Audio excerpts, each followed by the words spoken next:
السلام عليكم ورحمة الله وبركاته. بسم الله الرحمن الرحيم. نحمده ونصلي على رسوله الكريم. When Allah Tabarak Ta'ala sent Iblis, Azazil, Shaitan into the world, then Almighty Allah gave him a lot of power. Among the power was what was mentioned already. Another power is Almighty Allah said that for every one of men, I will give you 10 soldiers. Every one child born of the progeny of Adam alayhi salam, I will give you 10 soldiers to attack one. So if man's population is 1 billion, then the world of the shayateen will be times 10. That's a huge army. But in the mighty army of shaitan, there was going to be one jinn who was going to stand out from all the others. So terrible this jinn was going to be, that Nabi sallallahu alayhi wa sallam, coming at the end after all the chapters of history, after an Adam, after a Nuh, after a Sulaiman, after a Dawood, after a Musa alayhi salam, after all the chapters, Rasulullah sallallahu alayhi wa sallam will mention, from the era of Adam alayhi salam till the ending, Almighty Allah has not created a test like the test which will be laid out by Dajjal. This one jinn was going to be unique in the army of Shaitan. What made Dajjal so unique? So first we have to understand what is Dajjal. What does it mean? Dajjal is not his name. Dajjal is a title. And you give someone a title according to how he looks or according to what he does. Someone is short, his name is Ahmed, but you call him Shorty because he's short. Dajjal, whatever his name is, it makes no difference to our life. The title is the important thing. Dajjal in the Arabic language means to be able to cheat, to be able to deceive, to be able to show a false picture. And the master of showing false pictures, that is called Dajjal. If I can be a magician, a trickster, I can tell you, see in my hand I got an egg, and I go, and the egg is gone, and you can't understand where it's gone, then I'm the mighty magician, I'm a Dajjal. I tricked you. And Dajjal in the Arabic language means a magician of a very high caliber. So high that when people will see his magic, they will say that I looked at it properly. There's no magic in this. It's real. You say that's the meaning of magic. Whether one boy came the other day, he said the one magician, he made the Eiffel Tower disappear. Or he made an aeroplane disappear. And one magician walked through the Great Wall of China. And he said he never cheats. He did it real. So that was magic. All you need to have is 2 jinnat who will put a parda, a curtain. They will let the curtain fall and an entire building disappears. And then you will go like that. The jinn will lift up the parda and the building is back. And the world will say, you took the building away. You will say magic. The master of magic, the highest of the highest of the high, he will be called Dajjal. And whoever will show magic in the world will be a student of the master of magic. So number 1, Dajjal means the master of deception, the master of intrigue, the master of making you understand things which is not real. Example, you driving in your car and you see a bed. In South Africa we got Sealy Posturepedic. That's a mattress. Whatever mattress you got today in your country. So you look at that mattress and you, because of work problems and wife problems, you can't sleep at night. But on that bed you will see one uncle and a pretty woman sleeping so nicely. And his legs are folded. So you will say, I need that mattress. Now you will go, you got no money, that's why you got problems. But you will go to buy the mattress thinking that if I get that mattress, I will get the sleep of the man on the mattress. Now the mattress will come home. A new mattress, but your old duvet. Your blanket is old. So your wife will say, such a new mattress, such an old duvet, blanket, never in my life. I'm buying a new blanket. She'll buy a new blanket and then she'll say the curtains don't match. Curtains will go to carpet, carpet will go to I need a new kitchen. And when the house will be finished, you will be finished. Now you are on that mattress, but no sleep is coming. Why? You were deceived. This world of attraction is one card of the great deceiver. When you will see Dajjal, you are not going to see Dajjal.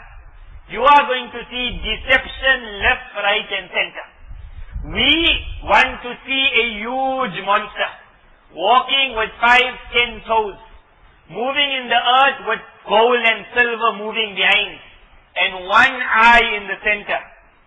And then we will say, hey, Dajjal is out. If Dajjal was going to walk like that, even the Christian will become Muslim. It is a shaitan. No one will get caught. Dajjal is never going to come out like that. The man who thinks Dajjal got an eye here is seeing too much of Google and television. Dajjal got no eye. Rasulullah ﷺ described Dajjal and internet described Dajjal. Whoever learnt of Dajjal from the internet saw one man with an eye here. Whoever learned of Dajjal from Rasulullah ﷺ understood that Dajjal looks like me and you. A Sahabi walked past. Nabi ﷺ said, Dajjal looks like you. Imagine I tell you he looks like you. The Sahabi never got angry, he got worried. He said, oh Allah, Nabi, will it harm me? He said, it's not going to harm you, he looks like you. Meaning he looks like a normal man. Yet there will be one thing in him, that his eyes, he got no one eye here. His one eye is disfigured, that he is blind. And you get many blind people in the world. And the other eye is also disfigured, but he can see with it. Both eyes protrude. Both his eyes protrude. One is blind and one is a seeing eye. So if Dajjal has to be sitting next to you in an aeroplane, all you have to do is put on black sunglasses. The next time it's day, night time, you see a lot of youngsters wearing dark sunglasses during the night. They don't know why they're wearing it. They're wearing it because they saw somebody else wearing it. Somebody else saw somebody else wearing. It went up, it went up. There was a big man in the world who came with dark sunglasses. And he was in a dungeon where there was no light. But he kept his glasses on. Because if he takes out his eye, it will spoil the handsomeness of his beauty. He's a handsome man. But the eye got a problem. But there's no eye here. The world will go look for this one eye. You're not going to see it. So what made Dajjal then so terrible? Because it is a man like me and you walking. Why did he become so different? So for two reasons. One reason is every jinn that came in the progeny of shaitan. A jinn is not man. Man is not jinn. A gap has been kept between the jinn and between man. This world, if Allah had not kept angels protecting man, the jinn would have torn us long time. But they are angels and they are barriers. The world of the jinn would love that you break that barrier. Do things that push the angel away so they can attract. The world of drugs is a weapon to remove the barrier of the angels, so that the jinn can join with man. That's why the boy who's on drugs, he looks up in the sky and he laughs. You ask him, what are you laughing for in the sky? You say, can't you see the soccer match? No soccer match. He can see it, because a wall has been lifted. That boy is normal. Suddenly you see him looking behind him and say, and start running. I say, what you running? He say, he's chasing me, the bull. I say, what bull? He is now seeing a world which others can't see. Drugs, when man takes that first drug, what he normally says? He says it was like a spaceship. I took off and I was flying through space. He never go anywhere. He went into the world of the jinn. It was his first meeting with the jinn world. And when they meet with man, they hate man. After that, it never ends. A man who goes into the world of magic, he can only enter it if it pushes the angels away, because you need to work with the jinn. So they will tell you to do faulty, evil, dirty actions. so dirty until when the angels pull away, then the jinn can join. Dajjal is unique because he was the one jinn who was given that power that he will not move in the world in the form of a jinn, but he will move in the world in the form of man. A man's body will have to be made waqf, handed over to him. The man of that body will die and the body will become his instrument for moving in the world. That's all. Once he gets that body, that jinn enters the body. The Hindus, example, if you ask them who you worship, they will say, we believe God has come into this. God Almighty Allah has never come in anything. The only example in the history of mankind we have of one thing coming into another is of Dajjal coming into a body. The Hindus worship no one but Dajjal, who they will call the mighty who came into this body. Christians of today, when they say God came into Jesus Christ, they worship no one but Dajjal. That's the only man in history. It's a walking man and a jinn in the body. This is Dajjal. Because of his moving in a body of a man, eating the food of a man, talking the talk of man, his link with man will be one-on-one. There's no barrier. He can walk up to you at a Wampi or at a ShopRite and say, hey friend, let's shake hands. Now you shake his hand, you ask him, what's your name? You say, my name is Harry or Tom. You say, let's go for coffee. He'll buy you coffee, he'll buy you a house also. Money, he got enough. And then he'll tell you, you don't want to do an experiment with me. You will tell him, I got nothing to lose. I am a hopeless in the world. You say, come home for an experiment. And in that experiment, things start happening. That is one thing which Dajjal got, which no other jinn got. The second thing of Dajjal is, Almighty Allah blessed him with the mind for magic. He's a magician. The mind for magic. Because of that mind of magic which he got, he has made things happen in the world which we see today. So that is chapter 1. To understand who is Dajjal. Now in chapter 2, what is magic? So yesterday in the ending of the talk we spoke about that when Almighty Allah wanted to give shaitan power, Almighty Allah hid the power of shaitan in magic. What is magic? 2 angels were sent down, Harut and Marut. They brought the formulas of magic. What is the formula of magic? Magic just means that you do something which your friend can't do. That's all. And when everyone can do it, then you don't call it magic anymore. Ali Baba and the 40 thieves. He was a man who would say whatever he would say and the cave would open. What he would say? I don't know, whatever. Some funny word he would say. Open, huh? Open sesame. Whatever he would say and the cave would open. Ali Baba. He was a magician. Today I got my button, I press it at my garage opens, my wife will never say, wow. It's magic. If you're living in the village and you never saw it, your eyes will pop out. And you're living in the city, your eyes won't pop out. One man from the village, he landed up in the city. He had never seen an elevator in his life, opening and closing. He had read stories of monsters, but he had never seen elevator, lift, what you call lift. He came to the shopping mall. Old uncle with his grandson, old auntie, his wife in the back, they came shopping. As he entered, he saw the lift was opening, the elevator. And in front of the lift, there was one fat auntie with her bag. She was waiting to go upstairs. So as the lift opened, she went in. She turned around, she's looking, and the lift started closing. So as the lift closed, it looks like mouth, like jaws, like a monster is eating the auntie. So he ran and he's banging, open up, open up. And everyone in the shop is wondering what's wrong with this man. He's saying, didn't you see, it ate her, it ate her. And then the lift will go up. In the lift, one pretty young thin girl got in and she came down. As the lift opened, his eyes popped out. His mess started.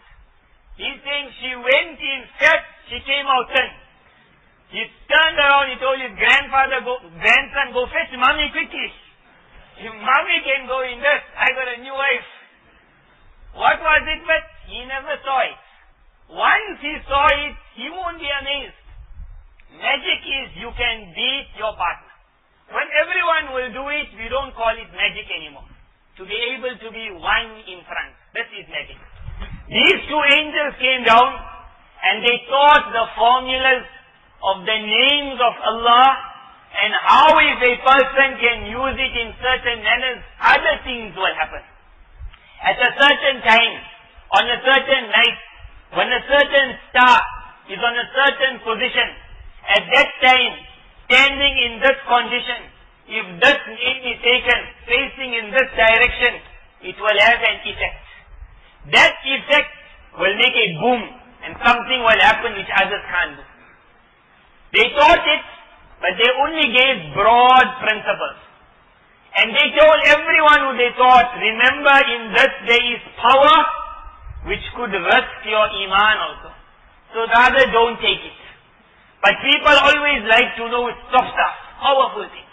I need to know that word, that ta'weez, that if I read it on that girl, she'll fall in love with me. What's that ta'weez? Power.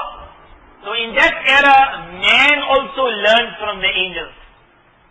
And among the people who learned from the angels were the jinn also. Because it was powerful knowledge. The jinn, among them there was going to be one unique jinn.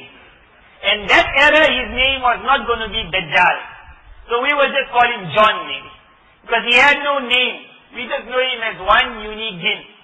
But different from all the other jinn, he had the mind for magic. So he would remember points which the other jinn and the other man would not understand. And he pulled in. He understood. He memorized. He learned. He absorbed. Those angels went away, life carried on. Magic in the land of Babylon, Iraq started. But it started on a baby scale. On a baby scale, the little that man understood, they would practice. The one jinn understood lot. But there was a problem. That between the jinn and the beautiful names of Almighty Allah, Almighty Allah also put that barrier. So the jinn who knew magic could not make magic. The barrier was there. He would have to remain making sabr, patience. That I know everything but I can do nothing. He can't do it. Men who learned, they practiced and Iraq became known as the world of magic. On the little magic they were doing. They were making the jadoo, we know, making a husband and a wife fight, making someone get stomach pain, making someone get headache, and it was carrying on, carrying on. It would carry on until the era of Sulaiman alayhi salatu wassalam. How many eras? When Nabi Sulaiman alayhi salam comes, a thing happens in history which had never happened from the beginning and will not happen again. Allah Tabarakala lifted the barrier between the jinn and man. And in the lands of Sulaiman alayhi salam, the jinn and man would see each other. They could talk, they could converse, they could move around. But because of the power of Sulaiman alayhi salam, the jinn would never be ready to do any evil. Sulaiman alayhi salam's agents were all over. Any mischievous jinn Quran mentions, Sulaiman alayhi salam would have him chained up immediately. Or Sulaiman alayhi salam would have him burnt. Sulaiman alayhi salam would have him destroyed. The jinn would not be ready to do anything. That was the mighty era of Sulaiman alayhi salam. In that entire era of Sulaiman alayhi salam, there was a period of 40 days where something happened which history will never be able to tell properly. The books of tafsir will indicate towards it, but they will show there are so many lies in this incident that we don't really understand what really happened. But the summary which we do understand, pushing all the lies one side, is that Almighty Allah had left the power of Sulaiman alayhi salam, especially his control over the jinn, in a ring he would wear. Sulaiman alayhi salam wanted to build Masjid Aqsa. In building Masjid Aqsa, there were things he wanted which the other jinn were unable to do. One thing was, as they were building, too much of noise was being made. So Sulaiman alayhi salam became irritated. And he said, this is the house of Allah. And in the house of Allah, I don't want noise. So the jinn said to him, it's impossible to build without noise. Sulaiman alayhi salam was not happy, and he was a king that if you can't do it, I'll destroy you. He doesn't want no for an answer.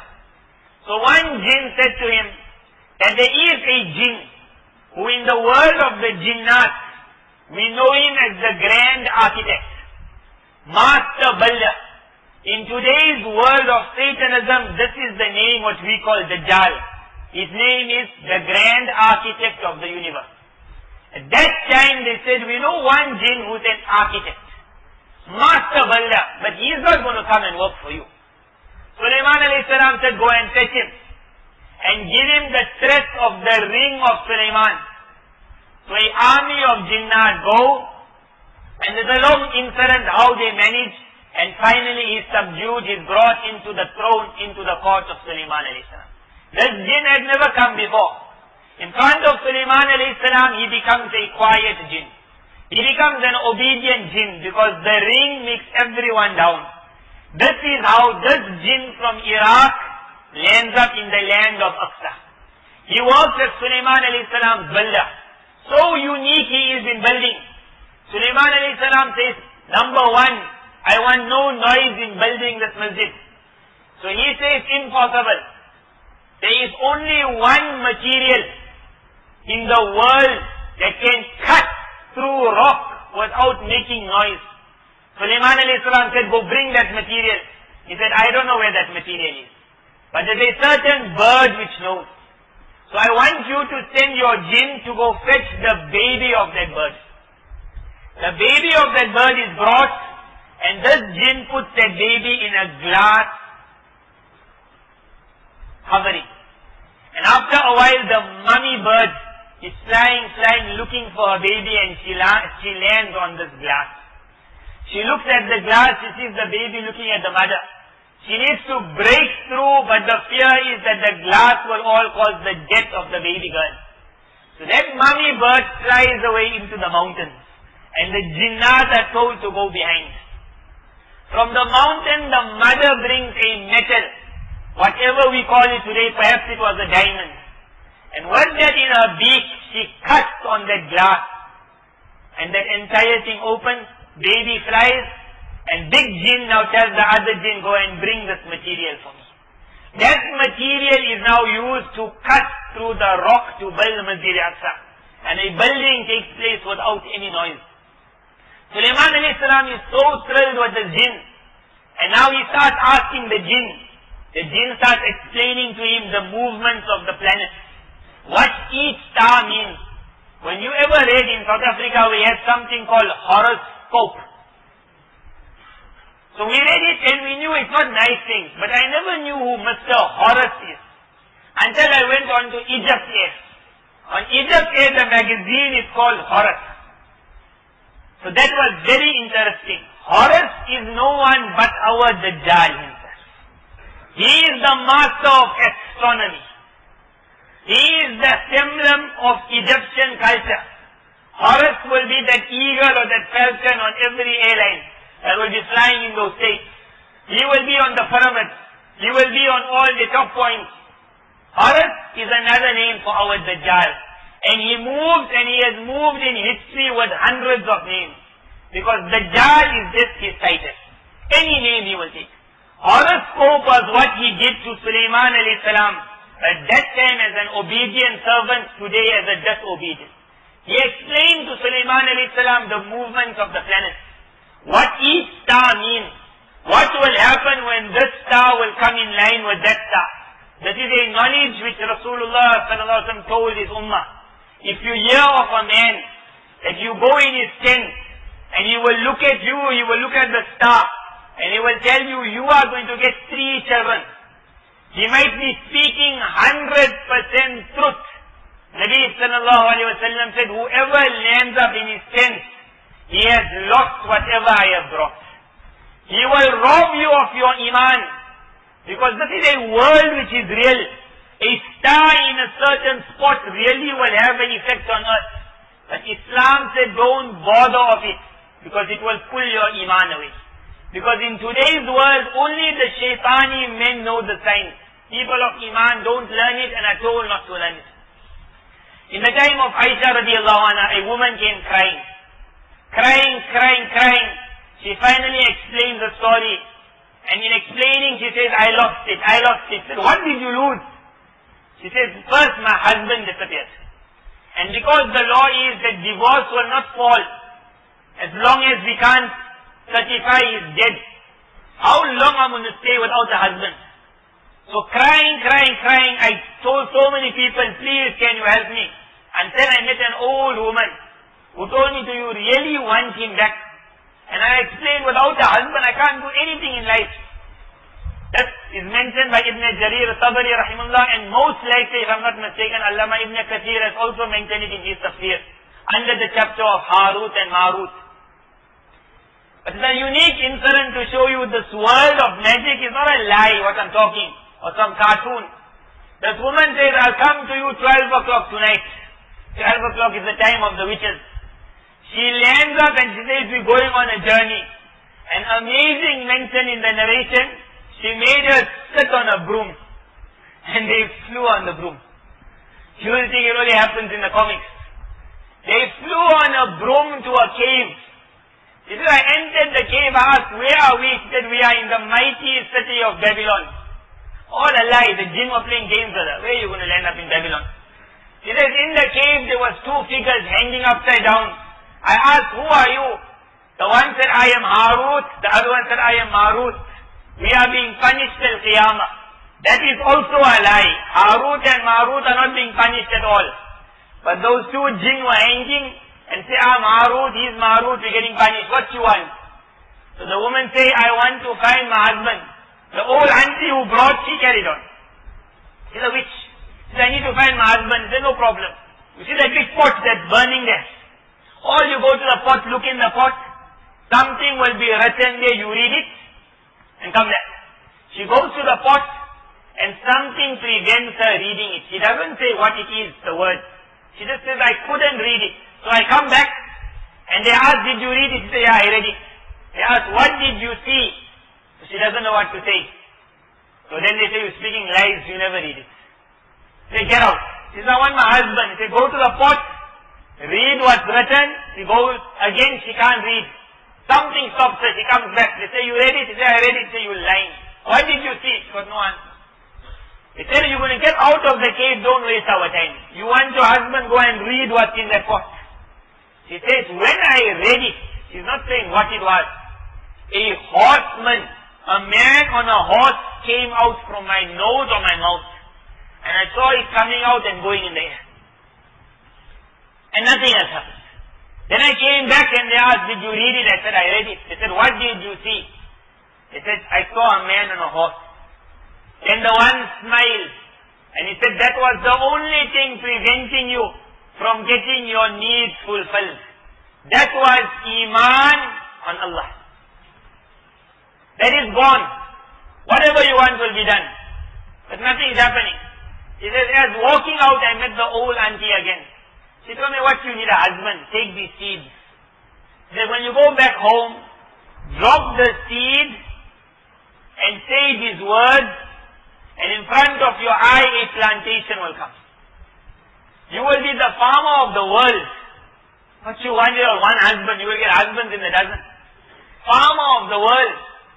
She says, I came back home and I just started crying and crying and crying. Someone directed to Medina Munawwara. He comes to Aisha radiallahu anha, that will my iman ever be accepted? Sahaba radiallahu anha say, no one got an answer for her. Finally Aisha radiallahu anha says, my sister, give sadaqah. Give a lot of sadaqah. Lot of sadaqah. And the narration ends there. That is magic. It might come in the guise of Freemasonry, Illuminati, join this club. Ground one is very simple stuff. Make a lot of money. All you have to do is say abracadabra, this word, that word. Nothing big. In this game it's to rob Iman. As long as there's Iman, you can't be a magician. Iman is that barrier. So we go back now to the era of Sulaiman alayhi salam. Mighty jinn, but he can't do much. But then there was a 40-day period where the jinn managed to get the ring of Sulaiman alayhi salam out of the finger. Whichever way he managed, it's mentioned in the book, it's a long story. The book came out and the jinn throws it into the ocean. Day and day now Sulaiman alayhi salam grub over the jinn has dropped. Sulaiman alayhi salam goes looking for his main advisor. His advisor is called Asif, a unique man of deen. And at that time history changes the entire story. Asif who was a man of Allah. Suddenly Asif is saying words of kufr. Why? Because Asif was no longer Asif anymore. Asif was now dead. And the jinn had now taken Asif's body. Sulaiman alayhi salam meets Asif, which is no longer Asif. And he says, my ring. Master Asif now says, that is why in the world of the jinn of Zionist, where I told you they call him the grand architect of the universe, they give him a name also. His name is in Arabic will be Asif. In the English word it will be something very on the same, it's Asif. Whatever the English of it, I just forgot it now. They will call him like Asif, grand architect of the universe. He is our God. One man went in the dungeon, a satanic dungeon, he wrote this. He said, when I came in, then we went through the different phases which we mentioned yesterday. And always on the walls would be written G.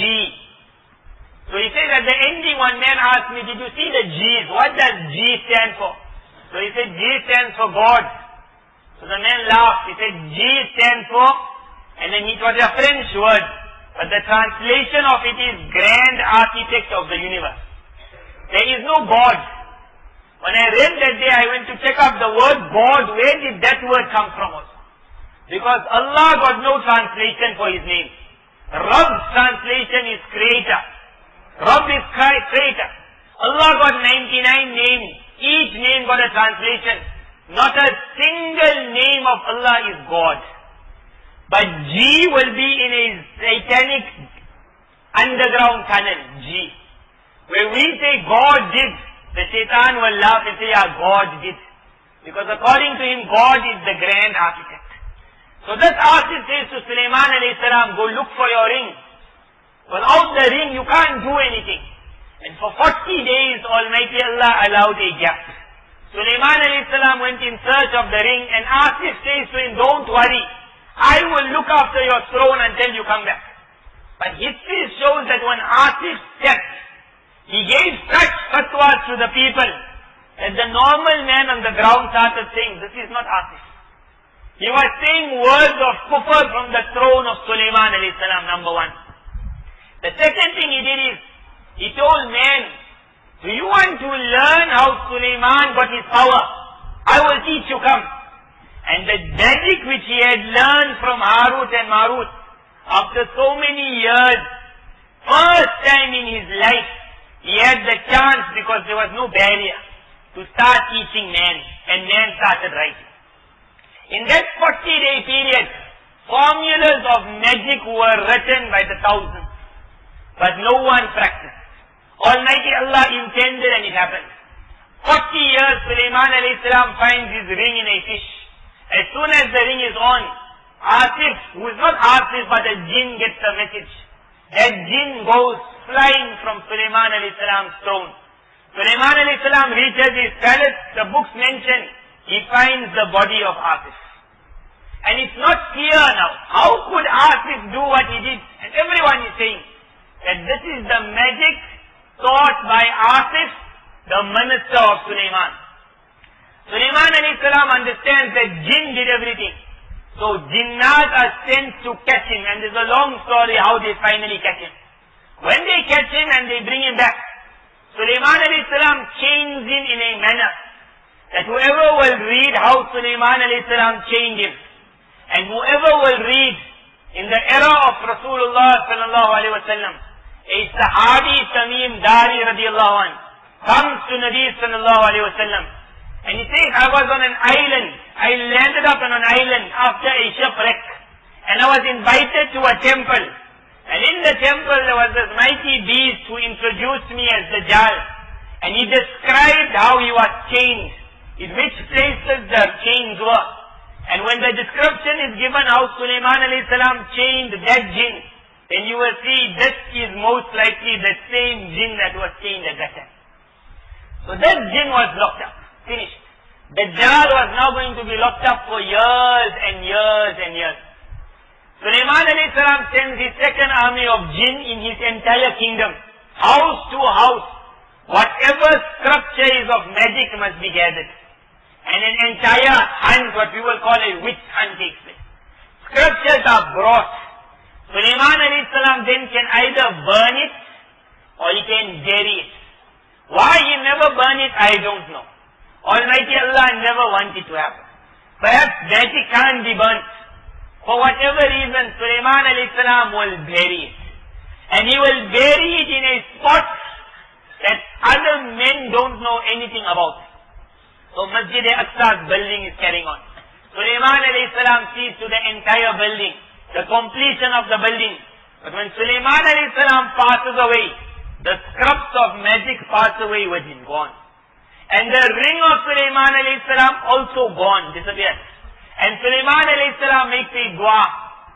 He made the dua after he returned. He made the dua saying, "Oh Allah, someone tried to grab my kingdom. Now grant me such a kingdom, la yanbaghi li ahadin min ba'di, that after me, a kingdom of rule over man and jinn, total, no one must ever get." And Almighty Allah accepted the dua. Rasulullah sallallahu alaihi wasallam said, Sulaiman alayhi salam, 3 duas, this was one which was accepted. Dajjal's entire effort till the end will be to regain the throne of Sulaiman alayhi salam, the empire of Sulaiman alayhi salam. But Sulaiman alayhi salam's dua made sure you will never get it. So he got locked up, the scriptures went down under, the ring disappeared. Sulaiman alayhi salam passes away. As soon as he passes away, the jinn starts telling people that if only you can find those scriptures. In that scripture, Sulaiman got what he got. Books will write that they found it. That's a lie, they never found it. But whatever little they heard and they remembered, that could not be taken away. So now magic reached level 2. Level 2 started spreading among the masses. When Rasulullah sallallahu alaihi wasallam comes to Medina Munawwara, the Jews in Medina Munawwara were masters of the knowledge of Harut and Marut, but not of the scriptures, of what was what you call the narrated words. The one verse of Quran, Allah Ta'ala says, when it is said to the Jews, why don't you accept this Quran, which has come telling you of the book of Musa alayhi salam? Then their word is, must we take this and leave what we already got? Mufassirin explained, and one Jew said it to a believer, that you want me to leave the power of Harut and Marut for this, I'll never do it. You don't know what power we got. But that was no power. When it was no power, it was so strong in that era. Ka'ab Ahbar was also a Jew. And if you are a Jew or you link to the society, then you part of the game. That is why we say don't enter the world of Freemasonry. Because once you enter, they get your DNA. They might get your hair. They might get your clothing. A friend of ours in the house I mentioned, on the internet he never saw Freemasonry. He saw one unique sign. And everyone wants to be unique, so he entered the thing. He entered the field, he enrolled. He went for a couple of lessons, he learned the thing, he started doing top things. Then he realized this is Satanism. So he wanted to pull out. A message came to him, don't you dare come out. We told you at the beginning, once entering, no coming out. Like when you buy any program, they'll have a lot of laws. No one ever reads it. Then at the bottom they'll have tick here, I understood all the laws. Saying, he never knew what it was. So they told him, you dare come out of the system, gone. So he thought they were going to send an assassin to kill him. He was so worried making dua, no assassin came. But what happened? He went out of his mind. He was afflicted after that by jinn and by jadoo and what. And how many armies it took to bring him a normal man again. Until now, sometimes he has it. That's when we understood. When you enter the game, they get you. Ka'b Ahbar was a man of the game. He was a Jew who knew it. When he accepted Islam, the books of tafsir will narrate, he would say to the companions around him, that you know me, the Jews have such magic that they can make on me, that they can make me into a donkey. Whether he'll become a physical donkey or the mind of a donkey, we don't know. He said, because of that I have to read a certain ta'awuz, a certain a'udhu billah in different words every day. And if I don't read it, that thing will hit me and I'll become mad. Because once you enter the game, you're the first target. A filthy game this is. So where we were, so when Rasulullah sallallahu alaihi wasallam time, that was the power of the knowledge of Harut and Marut. But that was still ground level, nothing big. Rasulullah sallallahu alaihi wasallam then mentioned, he spoke a lot about Dajjal. He spoke about that in my ummah it's all going to happen. Although Dajjal was from the beginning. But the power of Dajjal, the magician was never a magician.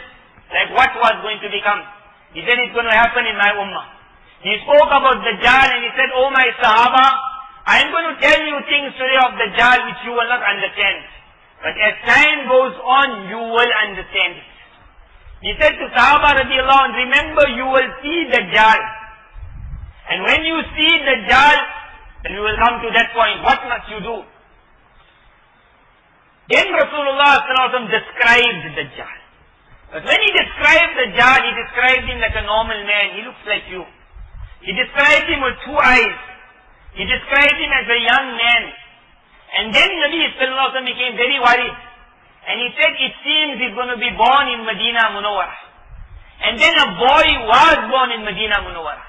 He was born in a Jewish family. His name was Ibn Sayyad, or Sa'id, or Sayyad. Nabi sallallahu alaihi wasallam said his mother will look like this, his father will look like that. A Sahabi came back, he said, oh Allah's Nabi, a boy was born exactly how you said. One eye got a problem. The other eye is still fine. But one eye got a problem. His mother looks like this, his father. Rasulullah sallallahu alaihi wasallam, Abu Bakr radiallahu anh, Umar radiallahu anh, they go there. They see the boy. The boy is a child, but he is already busy with the jinn. Already. His tarbiyat is being made. As the boy will grow up, Nabi sallallahu alaihi wasallam will come time and again. Umar radiallahu anh says, oh Allah's Nabi, if you convince it's Dajjal, I will kill him. Dajjal is gone. He gives a unique answer. He says, oh Umar, you can't kill him. Because if he is Dajjal, only Isa alayhi salam can kill him. And if he is not Dajjal, why must you kill an innocent person? So if it was me or you, if we were Umar radiallahu anh, he will say, what do you mean I can't kill him? I'll show you now. Kill him. Why must wait for Isa alayhi salam? But Nabi sallallahu said, you won't manage to kill him. What did he mean? He would be asked, is he Dajjal? He would not say yes. He would not say no. When he passed away, a Sahabi's words is, Rasulullah sallallahu alaihi wasallam passed away. Still on that doubt, is it Dajjal or is it not Dajjal? Abdullah bin Umar radiallahu anh and many other Sahaba would carry on taking qasam, this is Dajjal. Because they say, we heard Rasulullah sallallahu alaihi wasallam taking qasam. We heard Umar radiallahu anh taking qasam. And they never gave kafara, this is Dajjal. But he can't be Dajjal because he's living in Medina Munawwara. More amazing than that, as Nabi sallallahu alaihi wasallam is pointing to Dajjal, Ibn Sayyad, there's he there. Tamim Dari radiallahu anh pitches up. He says, oh Allah's Nabi, I was shipwrecked and I landed on an island. On the island I found a huge monster. He said, I'm Dajjal. He is locked up. Old man, big in size. Nabi sallallahu alaihi wasallam calls all the Sahaba radiallahu anh. Big Jamaat comes. He says to them, listen to what this man is saying. This man, Tamim Dari, is now going to say everything in conflict of what Nabi sallallahu alaihi wasallam said. Nabi sallallahu alaihi wasallam said Dajjal is a young man. Tamim Dari said, I found him to be an old man. Nabi sallallahu alaihi wasallam said, Dajjal looks like you. Tamim Dari radiallahu anh said, a monster. Nabi sallallahu alaihi wasallam said, he's being born in Medina Munawwara. Tamim Dari radiallahu anh says, he's a man of the past. After he narrates, Nabi sallallahu alaihi wasallam said, didn't I tell you all? He is saying exactly what I said. And till after that, you still go and check up where's Ibn Sayyad, what he's doing. That was the confusing part. So now if Tamim Dari had seen Dajjal locked up, then what is Ibn Sayyad being a Dajjal meaning? That was a mystery that the world would never know. That mystery now we will try and unravel. What happened to Ibn Sayyad? Nabi Sallallahu passes away. Ibn Sayyad is on his journey for Hajj. Imagine Dajjal going for Hajj. Impossible. Abu Sa'id Khudri radiallahu anh is in his qafla. He doesn't want to be. Who wants to be in the tent of Dajjal? Ibn Sayyad says, I can see you people of Medina don't like to be with me. Bring some of my milk. He said, no, I'm not feeling hungry. He said, not that, you don't trust him. He says, all you people think I'm Dajjal. Can I ever be Dajjal? I got children. Dajjal doesn't have children. I live in Makkah, Mukarramah, Medina, Munawwara. Dajjal will never enter. Abu Sa'id Khudri says, he told me so many points, I also said, you're not Dajjal. Then he said, ha ha ha. He says, but I know where Dajjal is. Point number one. Very good. A lot of people know where Dajjal is, on one island, maybe on that Bermuda Triangle, or maybe England, wherever. Point number two. He said, if I'm offered the job, I will accept it. But that was a stupid thing to say. Because if you say, I know where Dajjal is, then what job you talking about? What job? That's Ibn Sayyad then goes out on an expedition. He is fighting in a certain land with the Muslims. They reach by a place where the grave of Dajjal alayhi salam is. The man of the temple, the church, the priest, he comes up and he says, oh Muslims, don't waste your time. It's written in our scriptures that no one but Dajjal will take over this. In that war, Ibn Sayyad stands up and he walks towards the doors. As he comes to the door, the whole lock breaks. And the people in that thing give up immediately. They said, we'll never fight. But no one could understand, how did you open it? Because you can't be Dajjal. Then Ibn Sayyad disappeared. And now the world supposed to not have seen him after that. But one man did see him, and he narrated where he saw him. He says, I was at a certain place where the Muslims had taken over. So we would be up and down with the Christians on that side carrying on, and the Jews, they would not fight against us. So a time came where I saw the Jews were having parties, big feast. I asked my Jewish neighbor, what's happening? My Jewish friend. So he said, tomorrow our master is coming. I said, what master are you talking about? He says, that master was who we will take over the entire world. That was a time when the Jews were nowhere in politics.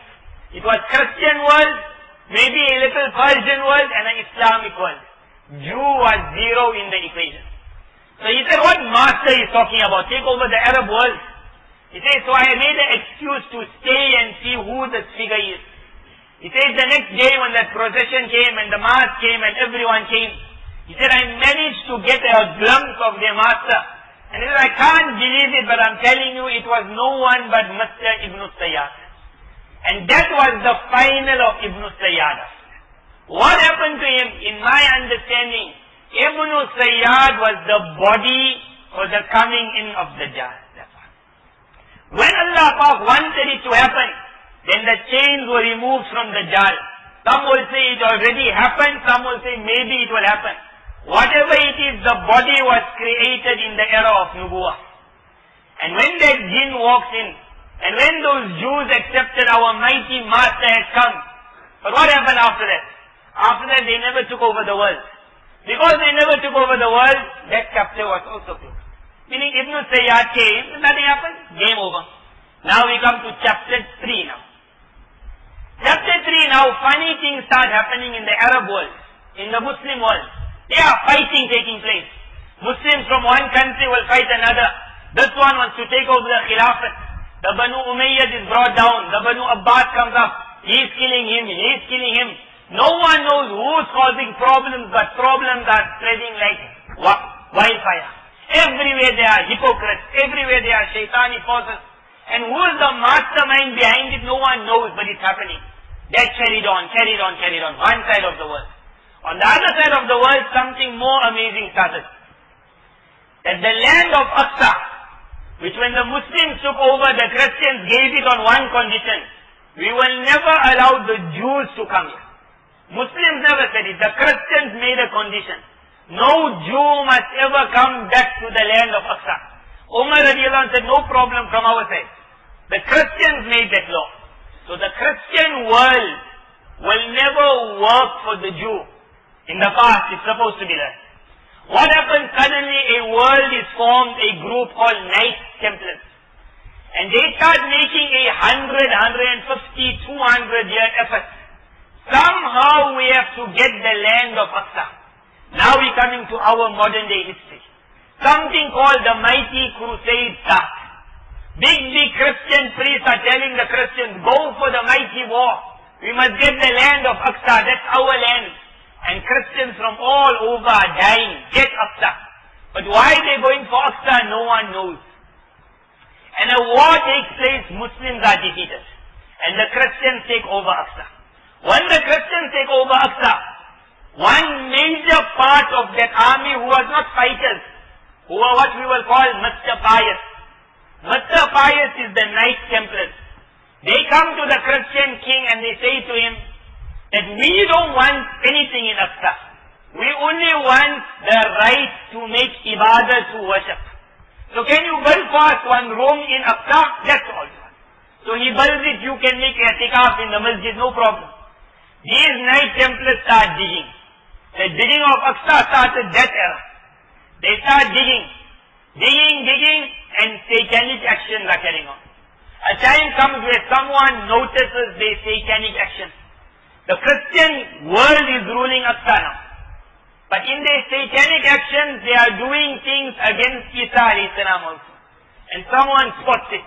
He goes to the leader of the Christians. He says, you know what they're doing in the Holy Land? So this is where we will bring an end to this chapter. The leader brings that group of Knight Templars. He says, you have been accused of this. Do you plead guilty? They were not even shy. They were not shy. And then they were going to be executed. All the Knight Templars were killed. One, before he was killed, he said a sentence which the world would never understand. He said one sentence, that you can take my throat, but that treasure for which we were sent, that treasure has already been found and it's on its way to Europe. What was that treasure? Who will bother? Maybe it was a ring, maybe it was a crown, maybe it was some cash. It was gone. So the king kills him and game over. After that day, the Knight Templars had nothing to do with Masjid Aqsa. Now, Salahuddin Ayyubi, rahimullah, would come, he would fight against the Christians, they would make their own war. But the Knight Templars got nothing. You can carry on your Aqsa story. They are out.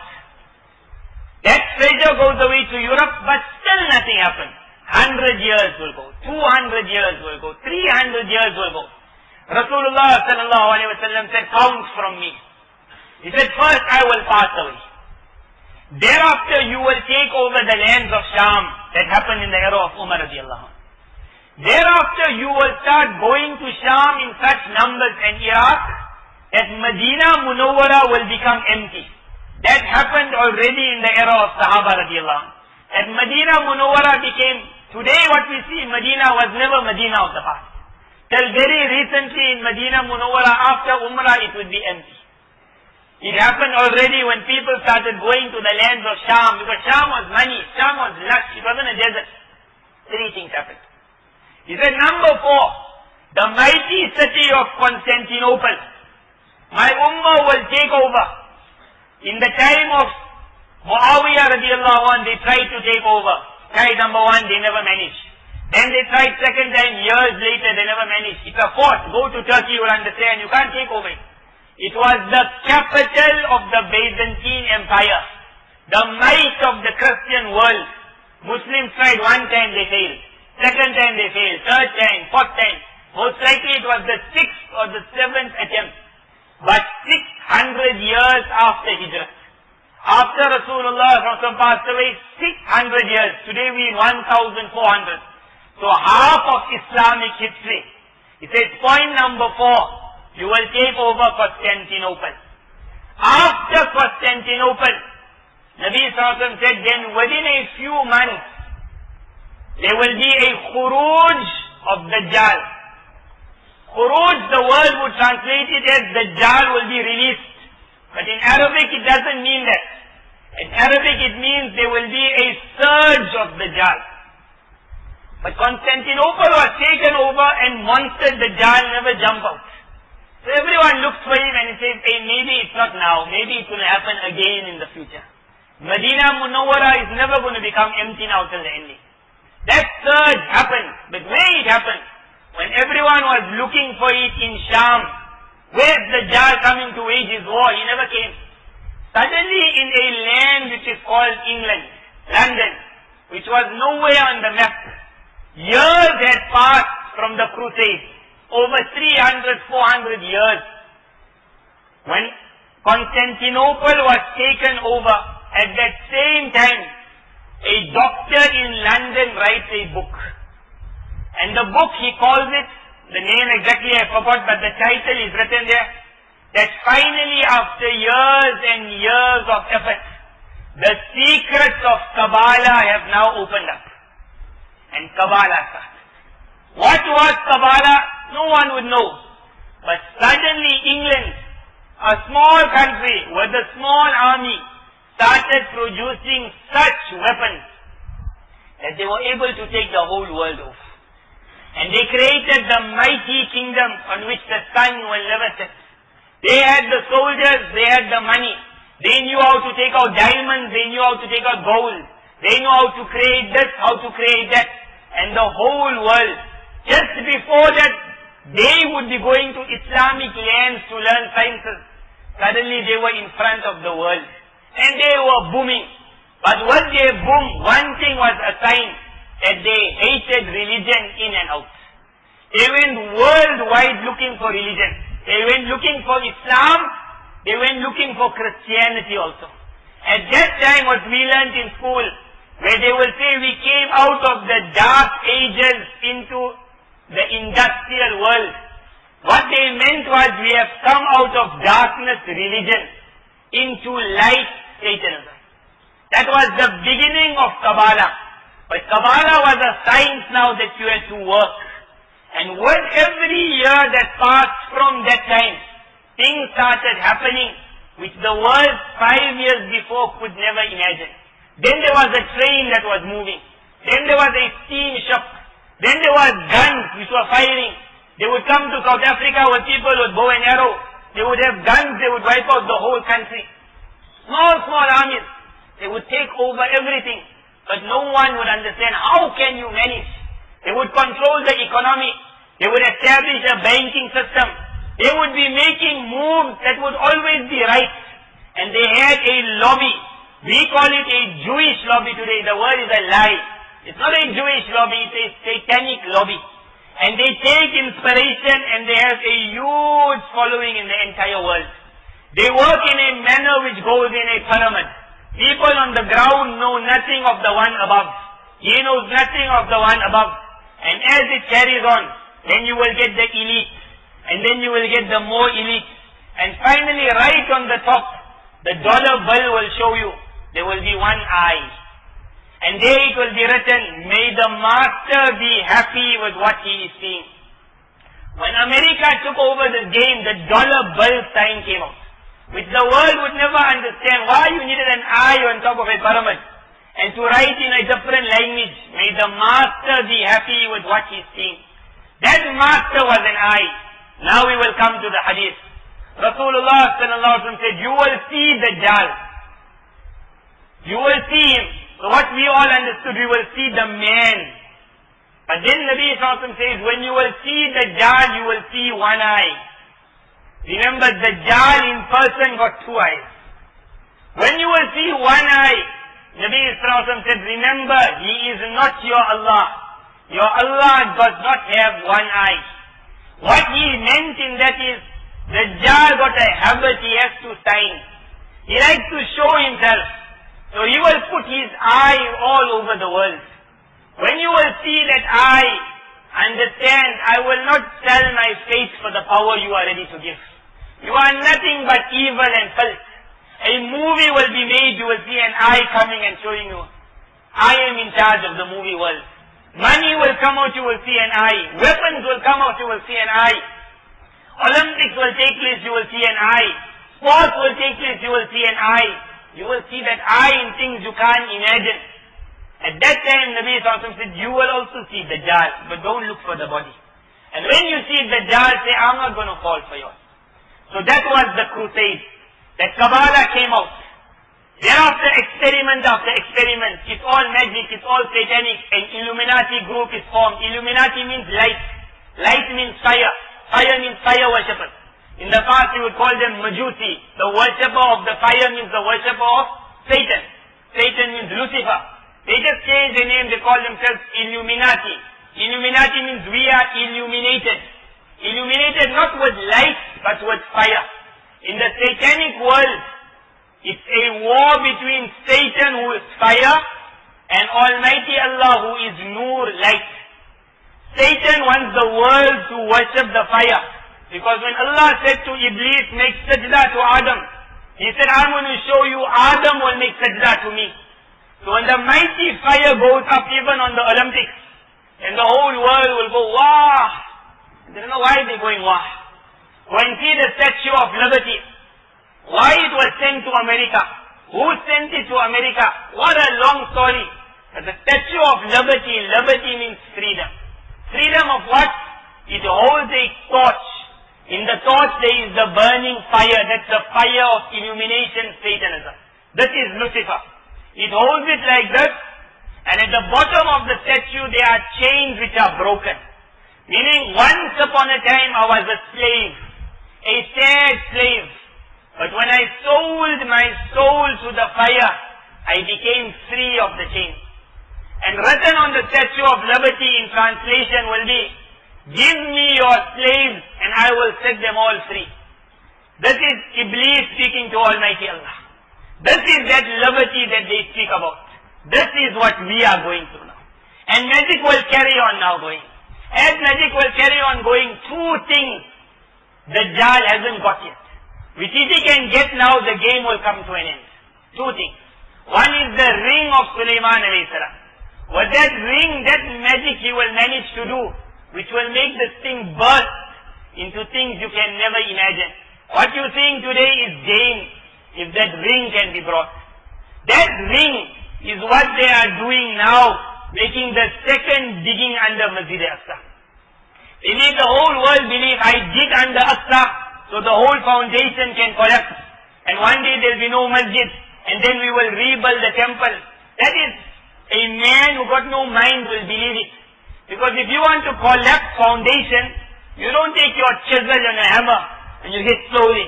You take dynamite. You put 3 dynamite, the whole thing is gone.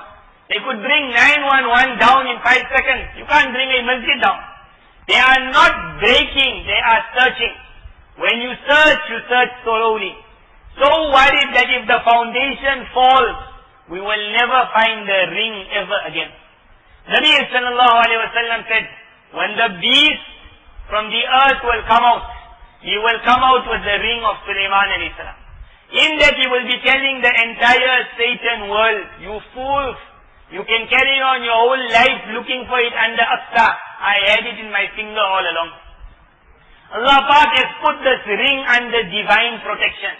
The beast of the earth which Quran speaks about, Nabi sallallahu alaihi wasallam said he will bring the ring. Second thing they're looking for is the staff of Musa alayhi salam. That stick also had divine power going through. With that stick, a lot of things can happen. The pyramids that you have seen in Egypt, go into history to see who funded the digging of the pyramids, and you will find either a Rockefeller family or a Rothschild family. Why they dug pyramids into Egypt? They never wanted the gold. Actually, in one pyramid they found gold. They gave it all over to Egypt. Why they dig? As soon as a pyramid is found in Egypt, soldiers surround the pyramid. For days and days, no one is allowed near the pyramid. After they go through the entire thing, then they give it over. Do what you want with it. What they looking for in it? They looking for it, what they will call the covenant of the ark. What Quran will speak about Taboot. A box which would have the relics of the Anbiya of the past. This box has such power that when the Bani Israel would make war, without understanding how to use the box, They would just put the box in front of them and they would win the war. When the time came, and Quran will speak about this, whoever has gone into Sayaqul and will understand in the era of Dawood alayhi salam how Allah brought it back. But if you know how to use it, what and what. And in that box, the one thing they're looking for is the stick of Musa alayhi salam. It can be in Egypt, but more likely instead of Egypt, the final ending of Musa alayhi salam's mission.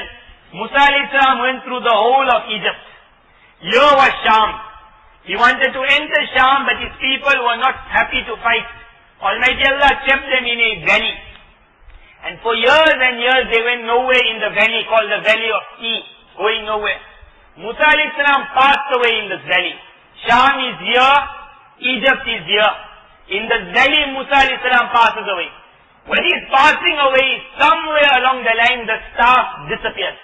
As Sulaiman alayhi salam's ring disappeared. If Egypt is here and Sham is here, which land is here? Who knows this land? This land, Palestine will be Sham also. After Sham, this land is Gaza. This is Gaza. Which the whole world will think Gaza is part of Sham. Gaza is part of Egypt. The world will think Gaza is part of Sham. That's why we say Palestine and Gaza. Gaza is Egypt. The land of Misr ends here, the land of Sham starts. Musa alayhi salam reached here, which would be Mount Tur. After Mount Tur, there was that gap. Then would be the land of Sham, which he never entered. In this land, somewhere the staff will be buried. To get that staff, they need the people of the land out. That is why around Palestine, they got no problem with the Muslims. The Muslims around Palestine living very comfortable. It's this group of believers who are in the wrong place. Get out of this land and allow us to dig. So we can find what we're looking for. 2 diggings will carry on till the ending. 2 wars will carry on till the ending. And both these wars, Nabi Sallallahu Alaihi Wasallam said, 4 lands. Dajjal, another narration, the force of Dajjal will not get 4 places. Makkah Mukarramah, Medina Munawwara. Those 2 lands are divinely protected and Dajjal himself knows it. He told Tamim Dari himself, these 2 lands I can't get. That is why he is never going to try and make war on them. Never. 2 other lands which Dajjal doesn't know. But Nabi Sallallahu Alaihi Wasallam mentioned there's another 2 lands which has been protected like how Makkah and Medina has been protected. Only Dajjal knew of those 2, he doesn't know of these 2. The third one Nabi Sallallahu Alaihi Wasallam says is Masjidul Aqsa. You don't understand how it's divinely protected. On your next journey for Umrah, go to Masjid Aqsa. You will end up in a masjid surrounded by tanks and weapons, the best in the world. You will find in the masjid old grandfathers over the age of 65. And you will ask, who is protecting Aqsa? When man with bulldozers are outside, who are they scared of? They're scared of no one but a protecting angel force. They are not entering no matter how much they would want. Get out of this land. Third land, they'll go in, they'll come out. They'll go in, they'll come out. And how many years it will carry? The 4th land, Nabi Sallallahu Alaihi Wasallam said, where Mount Tur is. He said the Masjid of Mount Tur. Mount Tur, many people would have seen. It's a huge masjid in the Sinai desert. Standing on Mount Tur, Musa alayhi salam stood up and he said, oh Allah, I want to see you. Almighty Allah said, look at a mountain in front. That mountain collapsed. Where that mountain was, we don't really know, but most likely it was the land of Gaza. Musa alayhi salam passed away there. The hadith which said the masjid of Mount Tur most likely refers to that area. You don't understand how Gaza is divinely protected. Show me any other country in the world that every year in Ramadan, the mightiest force on earth will come with 25, 30, 40,000 soldiers looking for a band of people called Hamas. And after 25 days of bombing the whole country, they'll go out and say, we'll try again next year. It's impossible, but go visit that land and you will see this is a miracle. A living miracle, the land of Gaza. Why that staff, that ring, that covenant of the ark, that magic can then be made which can change the whole world. But Almighty Allah has said, that Dajjal got his level. 1 hour. So 10 more minutes. Rasulullah sallallahu alaihi wasallam then spoke about Dajjal. And now we will see Dajjal moving. Don't ever wait for the big boss to come, the machine to come, giant to come. Nabi sallallahu alaihi wasallam said when Dajjal will come out, he will come out with gold and silver and the treasures of the world walking behind him. You want to see a man walking with gold and silver, it will never happen. But if you want to see a man coming with a limousine, he walks out to you, he comes to a country. He says to the man of the country, let's make this deal. We will pay for your country's needs for the next 5 years. This plantation, you do this here. Here we want this to be done. Are you with us or are you not with us? The man who says, I'm with you. Nabi Sallallahu said, Dajjal will come to a farmer. And he will tell the farmer, are you with me or are you not? The farmer will say, I'm with you. Suddenly the man's plantations will start coming up. The man's business will boom. The man's everything will happen. And he will come to another man who will say, I'm not with you. And you will see devastation in his land. You will think, I want to see one man coming and doing this. You won't see. But you will see one side a helicopter of aid going. America will give this country $2 billion of aid every month. And this country, we will lay sanctions on this country for the next 25 years. One country will be dead, one country will be living. One country sold, one country said, I won't sell. Nabi Sallallahu Alaihi Wasallam said, you will see Dajjal coming. He will come to a cow, and a cow which gives 10 liters of milk will start giving 25 liters of milk. You think you're going to see a man coming and go, abracadabra, 110 cow, go, fat, Lord milk coming. That will never happen. But you will see a scientist coming with a tablet. He will say, put this in the food of your cow. And the cow which gives 10 liters of normal milk will now start doubling, tripling its produce. Go to every farm in the world. The farmer will tell you, if I don't give it that, I can't make so much of milk like how other people are making. We want to see it like magic on the TV. That will never happen. There's no imtihan. The imtihan will be when you have to sell to get something which doesn't look bad. Nabi Sallallahu Alaihi Wasallam said, Dajjal will come to a man and he will tell him, work for me. The man will tell him why. He will say, you're acting stupid. What if I bring your father who's dead and he comes and tells you, listen to the man. So the man will say, if daddy tells me, then I'll listen. So we will think one man will come and say, daddy, come from the grave. You see your father jump out of the grave and say, listen to him. That's not going to happen. What will happen? That man who we spoke about yesterday, who said I was sitting at the table and a man in his suit and tie came to meet me. And he said, boss wants to hire you. And I asked him, what's this boss story? And in the ending it ended on this, which I never mentioned yesterday. He told him, you're acting stupid. He said, you're not actually playing your game. He said, why don't we go to a room and you ask your father for advice? So he said, my father is dead. He said, I know. He said, he took me into a room and I was sitting at a chair and from the wall, my father came to me. He says, we touched fingers and it was the most exciting sensation I could ever imagine. An electric current went through my body. He was touching a jinn. And the jinn said, oh my son, listen to this man. He said, that's what made me join him. We will think it must happen in front of your eye. It's not going to happen. It all happens in the back. Whatever Rasulullah said is going to happen has happened already. Dajjal moves in the world, and with every day, the surge of Dajjal increases. And it will carry on increasing till a point. A point will come where Allah Ta'ala will make a man stand up who the world will call Mahdi. When he will stand up, the entire world, which had given support to Dajjal, the Christian world, European world, which we will call the United Nations, they will wage war on the promised Mahdi. And Allah will create such a magnet in him that the Muslims of the world will forget all their stories and they will go and join him. In joining him, 2 countries will be his main army. And look at politics again today. Which 2 countries will see the biggest of wars? One is Afghanistan. Afghanistan, what we will call is a land, India, Pakistan. What is going to do with modern day politics? The Afghanistan Pachan, he doesn't even know 911 ever happened. He doesn't know something is called World Trade Center because he got no internet. What he got to do with the war? But when Britain was the world force, they went to Afghanistan. When Russia was the world force, they went to Afghanistan. Britain finally lost in Afghanistan. Russia lost in Afghanistan. America became world force, they went to Afghanistan.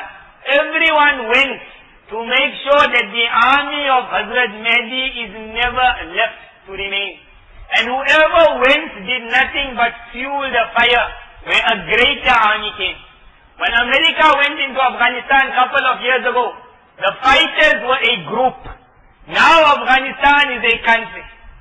Now the one army of Hazrat Mahdi has been made by Dajjal himself. He never wanted to do it, but he did it. Hazrat Mahdi's second army will be the land of Damascus, the land of Sham. His capital will be Damascus. 25 years ago, if you had to go to Syria, you would have found that no war, bombs falling from on top. A Shia government, but the people on the ground, the ulama were all killed. They were butchered, but no one knew. The people on the ground were happy with the money. They knew no Quran, they knew no Sunnah. They knew a modern secular world. They knew the little deen, but they were not people of deen, of Islam. One war in the last 3 years. Now you go into the land of Syria, and you will see, forget the uncle. Every young child is a warrior ready to be part of the army of Hazrat Mahdi. Dajjal never wanted it, but he created army number 2. That magnet will happen. When Hazrat Mahdi will walk, the entire Christian world over a period of 7 to 10 years will be broken. Nabi Sallallahu Alaihi Wasallam said he will break the backbone of Christianity. After that, till the day of Qiyamah, the Christian world will never rule after that. They are gone. When that will happen, now Dajjal will make his final scream. Where is my armies? No army. At that time, Dajjal will come out of his curtain. And the only reason that he will come out is to get his one army to join him in the fight against Hazrat Mahdi, which is the Jewish army. The Jew cannot even think of death, forget fighting. The only way to bring the Jews into the war, when he will have to come out and you say, here's your leader, follow me now. That's why he will come out. At that time, he will not be the worst test that ever came from the time of Adam alayhi salam. At that time, he will be the cow that is kicking its finals. It will be a dying cow. At that time, there will be an army of Hazrat Mahdi. War will still take place. He will have a unique arsenal. Israel's weapons are unique. Muslims will be defeated, but Iman won't be snatched. The snatching of Iman happens today. That time there will be no Iman being snatched. And then when he will make his final attack on Hazrat Mahdi and his small army, at that time Isa alayhi salatu wassalam will come. When Isa alayhi salam will come, then Rasulullah sallallahu alaihi wasallam right at the beginning said, when Isa alayhi salam will have to kill Dajjal, Dajjal is not a man like me and you, that if you take a gun and you shoot him 3 bullets. He is such a man, if you shoot 3 bullets in Dajjal, you will get one hole here, and maybe the head will jump. And in the next second, the head will come back and the holes will close up. He is a man jinn. You can't shoot him. Isa alayhi salam will come with a weapon from heaven. Rasulullah sallallahu alaihi wasallam said, as Isa alayhi salam chases Dajjal, the first thing of Dajjal, he will start melting. The jinn will be killed by a meltdown. The jinn will melt, and then the body will be cut. Isa alayhi salam will come back to the Muslims and will show them blood. This is the blood of the body. As for the jinn is gone. That is that stage that we will now bring an end to. Where now the 90th chapter of Dajjal, the worst test from the time of Adam alayhi salam, till the coming of Qiyamah, we waiting for it to be 40 days or 40 years. In my understanding, the hadith means 40 periods Dajjal will enjoy on earth. What is the meaning of every period? Only Allah knows. But 40 unique periods which will span over from the time of just after Rasulullah sallallahu alaihi wasallam 1,000 years. In that 1,000 years, the fitna of Dajjal saw Hitler. The fitna of Dajjal saw World War I, World War II, the Soviet Union, Russia invading the Muslim lands, the Tartars falling and destroying. They saw America falling, they saw Britain falling, they saw massacre here, massacre there. They saw the creation of the Rothschilds, the creation of the Rockefeller. They saw the Jewish lobby, they saw Gaza, they saw Palestine, they saw blood in, blood out, tears in, tears out. That 1,000-year history, Rasulullah ﷺ said, the greatest imtihan test for my ummah will be the test of Dajjal. But my ummah in the ending will somehow come out. Sahaba was shocked. Nabi ﷺ said, my ummah is an ummah that I stand at the beginning. Hazrat Mehdi stands in the middle. Isa alayhi salam stands at the ending. How can my ummah ever be defeated? It will never be defeated. And this ummah is not being defeated. It's a moving ummah and it will move till the ending. But what it is, when you understand the Dajjal, the fisherman is fishing, don't bite now. Don't bite. Drugs, pull away from. Filth, pull away from. Movies, pull away from. Things of entertainment around you, pull away. Interest, pull away from. Haram, pull away from. We got one life, sacrifice it for our Allah. What's coming in the year after is something else. But inshallah. May Allah Ta'ala make it. And I don't think in your life you'll ever heard something like that. So don't think you're going to understand everything. You go home, you dream about Dajjal, you try and understand what was he saying. But as time will go, you will see a lot of things which will give you that there is a reality in all the things I'm saying. This was supposed to be the last bayan, but one thought came in my mind that on Friday night, inshallah, I will have one more program. The place he will mention, I can't pronounce. But the purpose of the program is, I want to speak about the four holy lands. Makkah Mukarramah, Medina Munawwara, Masjid Aqsa and Gaza. And when I spoke about the magic of Dajjal, I want to now speak about what magic Allah has put in the world, which is called spiritual magic. Because of that magic, people like me and you are surviving on Islam. What is the spiritual magic that also moves from the land of Makkah, the land of Medina? So inshallah on Friday night, we will discuss that.